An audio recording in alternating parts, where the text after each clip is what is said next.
So when we are navigating this causal field, we're going out, we're interacting, we're delving into this sea of endless, infinite potential. What aspect is actually us that is doing it? I guess my question is what is the Buddhist view of the self? Is there a self? Well, the Buddhist view is that there is no self. And in a way, that has been directly linked to, but in a way, you would say that then there's no doer. There's no person doing the action. There's no person thinking the thought. There's no person feeling the feeling. Um, and this is also a way of saying that thoughts, feelings, all your internal perceptions are external to you. Um, and that also means that all of your external thoughts, what we think of as internal, but thoughts, feelings, all these things that are external to you are actually just part of God's creation and are actually just a part of the same play of form that is happening externally that we look at and we think, okay, I'm this part, but then there's this thing over here and we kind of interact. But you actually step that all the way back inside, and all of this is a connected causal interaction, including all thoughts, feelings, that sort of stuff. Um, and again, the negative statement of it of no self, sounds it has been very easy for people to take advantage of that and say, well, that lines up with whatever modern cynicism or nihilism or denial of the world or whatever it may be. But there is,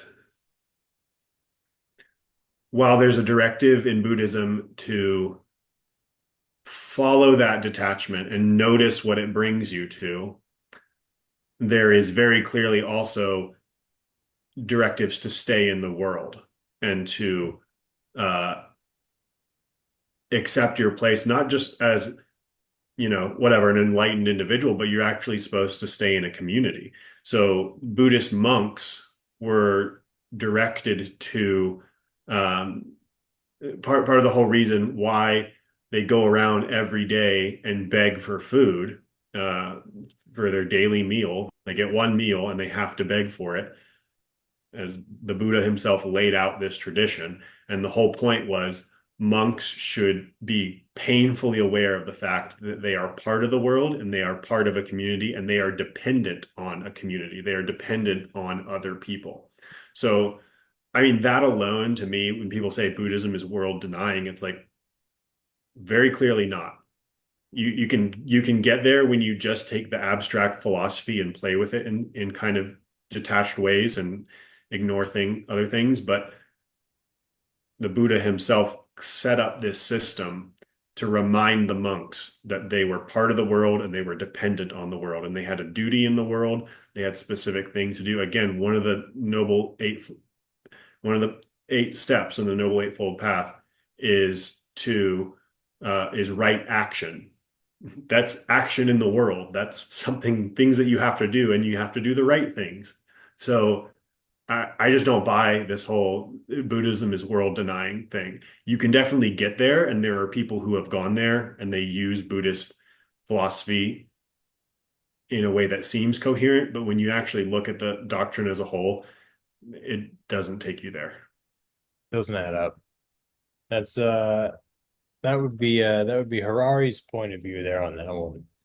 Um, Sure, and Alan Watts and plenty of and other Alan people. Watts, and yeah, plenty of others. Though I mean, that's interesting because a lot of people that engage on the spiritual path have a tendency to really disconnect and disengage from the world, at least maybe in some early parts.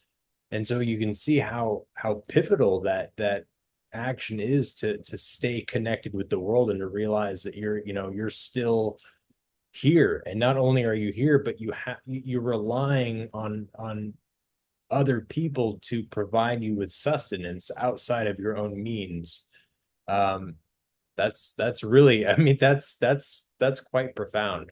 I mean, because it's outside of your own doing, I mean, I guess you could beg harder, or you could beg more rigorously, but I mean, you're literally relying on the world for your survival, on top of trying to connect with God through meditation and other forms of, um I guess, levels of detachment.